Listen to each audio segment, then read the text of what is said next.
Every night, one thin wall of nylon stands between you and the whole dark forest. You're asleep, drooling, snoring, totally out. Zero awareness of the world. By every biological definition, you are helpless. Slow meat, quiet meat. Around you, lions, bears, wolves, leopards, things that could end you instantly. They hear your heartbeat across a clearing, smell you a mile off, see in the dark, and yet you wake up every single morning, every time. Why? A sleeping human can't fight back, can't run, can barely register danger. You'd think predators would circle camps nightly like an all-you-can-eat buffet, but they're not. They almost never are. So what's actually going on? It's not one reason. It's never one thing. It's layers. Together they reveal a strange, invisible agreement between humans and the wild. An agreement older than civilization, older than farming, older than history itself. Here's the first answer, and it sounds like an ego trip.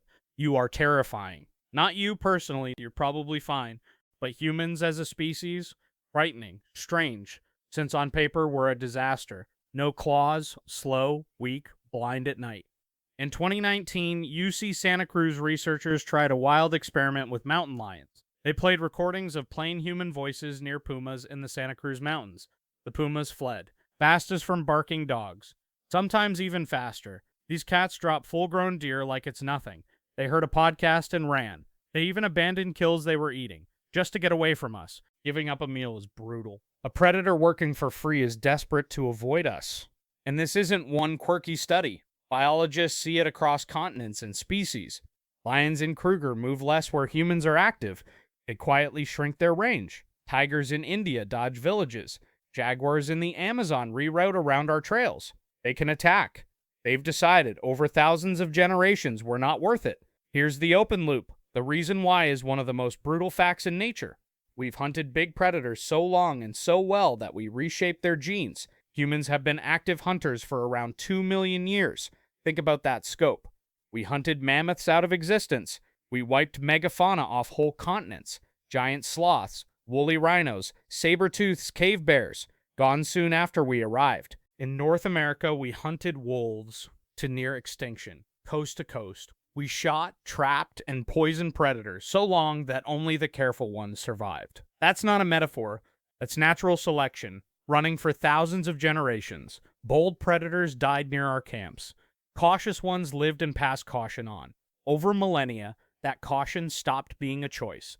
It became hardwired instinct. It's now the baseline for every big predator that shares space with us today. So when a leopard smells you at night, an ancient alarm quietly goes off. Not a thought. A wired-in signal. Be careful around that thing. Move on. It's a biological memory, handed down by every ancestor that survived us. But fear in their genes is only the first layer. Next comes your smell. You never notice how you smell. But to a predator's nose, you're a loud broadcast. Bears smell about 7 times better than a bloodhound, and wolves catch a scent from nearly 2 miles off under the right wind. Start with the part that sounds like an ego trip but is pure biology. To a predator, you are terrifying. Not you personally. But humans as a species are deeply evolutionarily frightening, even though on paper we look like a disaster. No claws, not fast, not strong for our size, and we can't even see well in the dark. A rough resume.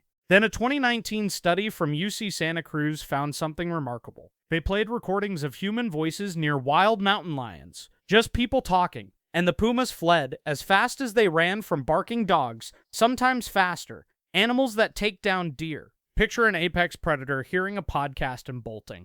That image alone breaks everything movies told you about the wild. Same study showed pumas abandoned kills they'd already made. They walked away from food mid-meal just because they heard us.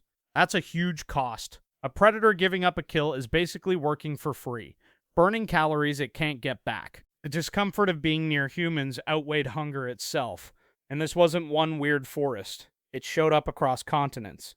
Lions in Kruger move less where people are active. Tigers in India give wide berth to villages sitting in prime habitat. Jaguars in the Amazon reroute their whole movement to dodge places where humans show up. These aren't animals that can't attack. They're animals that decided at a species level over thousands of generations that being near us simply isn't worth it. And the reason is one of the most brutal facts in natural history. We have hunted big predators so long we shaped their genes. Humans have been active predators for roughly 2 million years. We hunted mammoths out of existence. That's the scope here. We wiped megafauna off whole continents. Giant sloths, woolly rhinos, saber-toothed cats, cave bears, gone within a few thousand years. In North America, we hunted wolves to near extinction and erased mountain lions from the entire eastern half of the continent. We shot, trapped, and poisoned them so long that the ones alive today descend from the animals that were most careful around us. That's not a metaphor. That's natural selection, running for 10,000 generations, filtering for one trait above all, fear of us. The bold ones that approached our camps got killed. The cautious ones survived, reproduced, and passed that wariness straight down. Over thousands of generations, that caution stopped being a choice. It became instinct. It became baseline behavior wired into the species. So when a leopard catches your scent at night, somewhere deep in its nervous system, a very old alarm quietly goes off. Not a thought, exactly. A wired-in inherited signal that says, be careful with that thing, don't engage, move on quietly. It's a biological memory handed down from every ancestor that survived a close call with us. And it runs incredibly deep. Now let's talk about your smell. You've never thought about it because you're surrounded by humans and totally normalized it. But to a nose 10 times to 100,000 times sharper than yours, you broadcast an enormous, detailed, deeply strange chemical signal. Bears smell about 7 times better than a bloodhound. Wolves can pick up a scent from nearly 2 miles away. Big cats have a Jacobson's organ in the roof of the mouth that basically lets them taste the air for chemical clues. When one of these animals finds a sleeping human, it gets a flood of scent data, and a lot of that data is just wrong. You smell wrong, like synthetic nylon and polyester, like manufacturing chemicals that have no match anywhere in the natural world. Soap, shampoo, sunscreen, bug spray, processed snacks, all stacked on top of you. To a wild nose, you're a chemical riddle. Underneath all of it, you smell like a primate. Which is something, but it's not the thing a predator is looking for. Not the deer, the wildebeest, the rabbit. These hunters spent millions of years learning to recognize and chase down for dinner. A predator's hunting instinct isn't generic. It's not a vague urge to kill anything that moves. It's finely tuned to specific prey. A wolf's response fires off the movement of hoofed animals. A lion's strike triggers on shapes it has hunted thousands of times. You don't fit the pattern. You're not in the system. You're an anomaly. And anomalies make most predators cautious, not aggressive. Then there's the campfire effect, one of the most underrated things humans ever figured out. Fire scares almost every land animal, and it isn't learned. It's innate, ancient. Animals afraid of fire ran from wildfires and lived. The ones that weren't, didn't. The fear runs so deep that lab-raised animals who never saw fire still flinch and avoid at the mere smell of smoke. Humans tamed fire somewhere between 1 and 2 million years ago, and ever since, sleeping beside a fire has been standard procedure. We didn't do it only for warmth or cooking. Maybe without knowing, we did it because it works beautifully as a repellent. A campfire broadcasts into the dark. Something dangerous is here, something that controls fire, something you'd be smart to avoid. And the predators got that message so long ago it no longer needs decoding. Smoke equals stay away. You figured that out before farming. Then there's the campfire effect, one of the most underrated tricks our species ever stumbled into, and it works on almost everything out there. Fire is one of the only stimuli that triggers a near-universal fear response across basically every land animal alive. And here's the strange part, it isn't learned. It's innate, ancient, written into the code long before any animal ever met a flame. Animals that feared fire ran from wildfires and survived. Animals that didn't fear it simply burned. Natural selection did the rest. It runs so deep that lab-raised animals who've never seen fire still flinch and pull back the moment they smell smoke. Picture the campfire as a glowing wall of warning, a signal pushed out into the dark that says, something here controls fire. Humans tamed fire somewhere between 1 and 2 million years ago, and for almost all of that time, sleeping beside it was simply normal.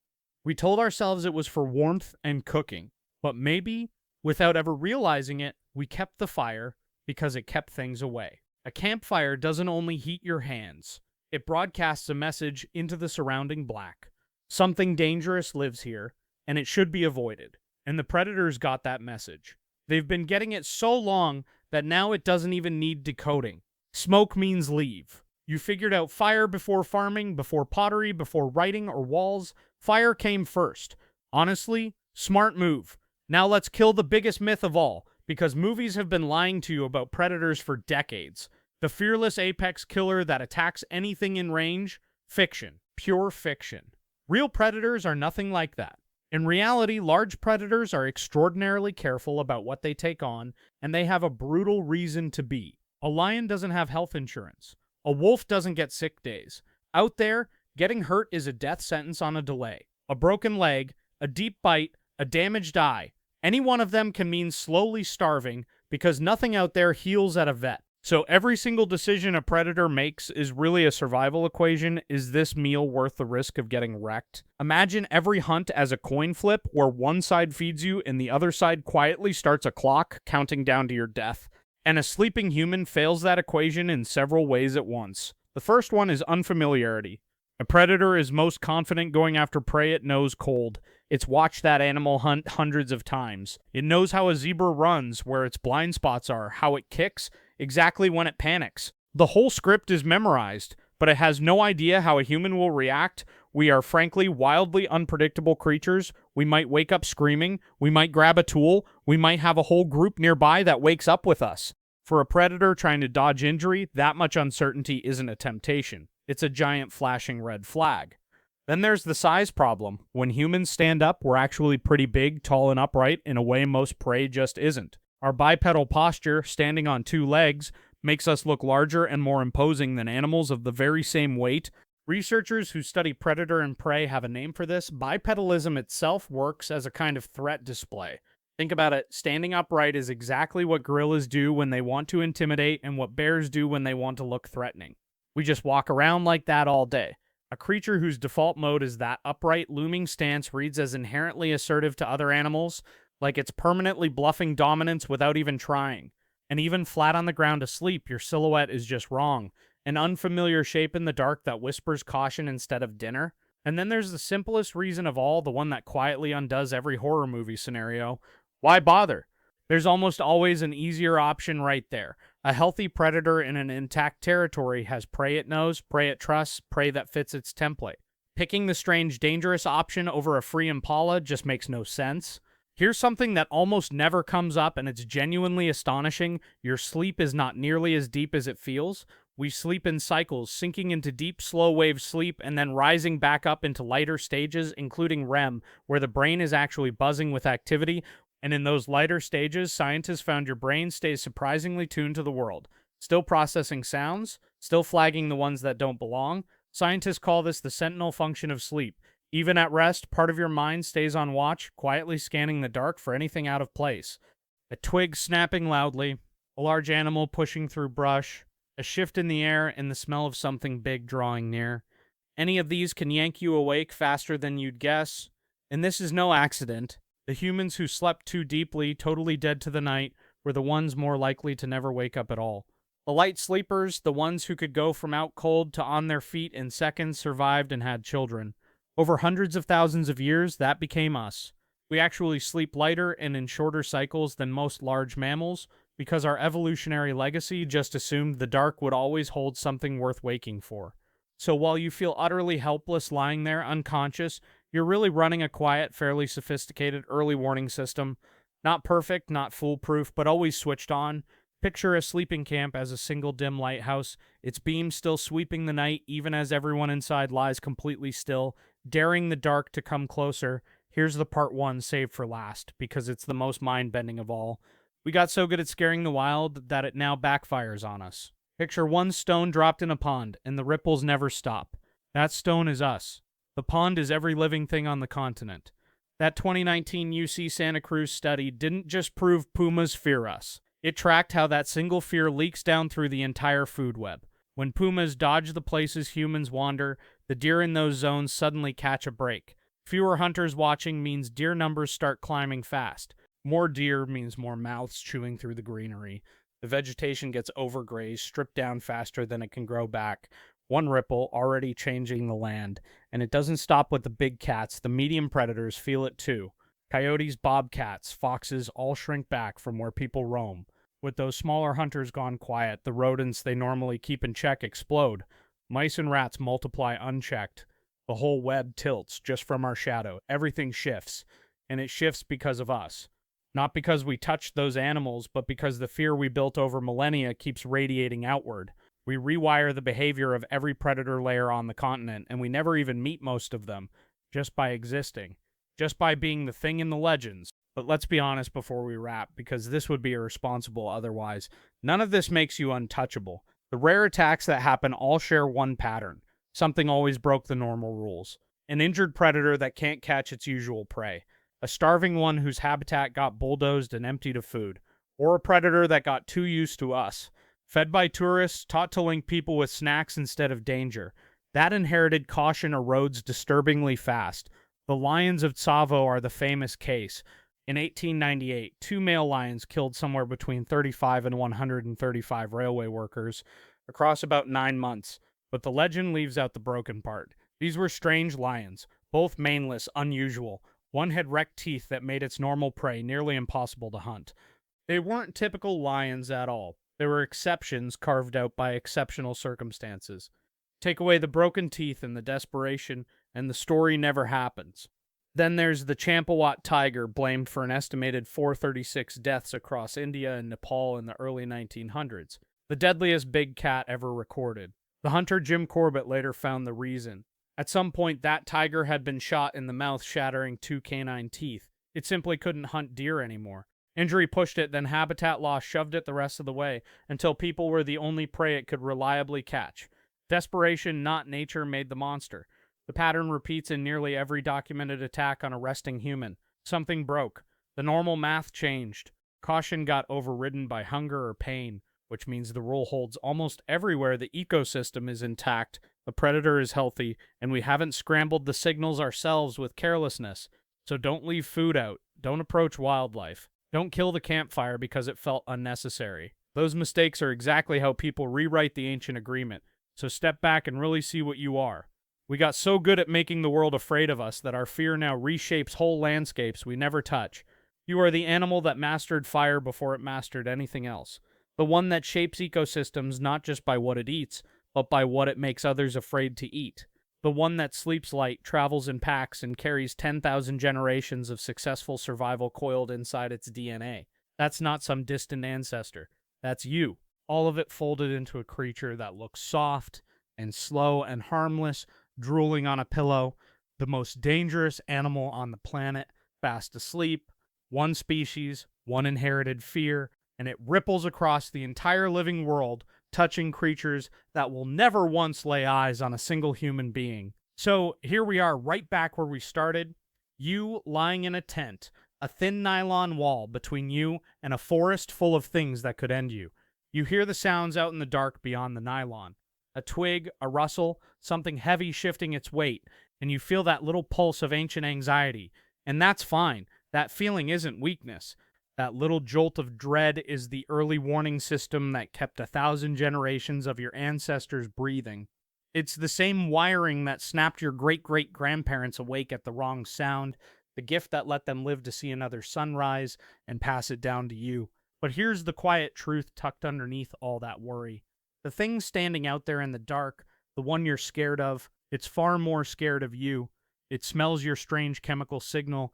It catches the smoke of your fire. It reads the upright, unpredictable, group-traveling shape of the thing that wiped out the megafauna, and somewhere deep in its nervous system, that very old alarm goes off. Not a thought. A wired-in signal, screaming the same word across 10,000 years. Avoid. So it turns. It picks the easier meal, the familiar one, the prey that won't fight back with fire and tools, and a whole camp waking up at once. And you, helpless, drooling, totally unaware, sleep right through the whole silent negotiation. You wake at sunrise, every single time, never knowing how close the dark came. That's the invisible agreement. Older than civilization, older than farming, older than anything we call history. Written in fear, signed in blood, honored every night you survive. So tonight, lie back in your thin nylon tent, listen to the wild breathing in the dark, and rest easy. The thing outside isn't coming in. It knows better.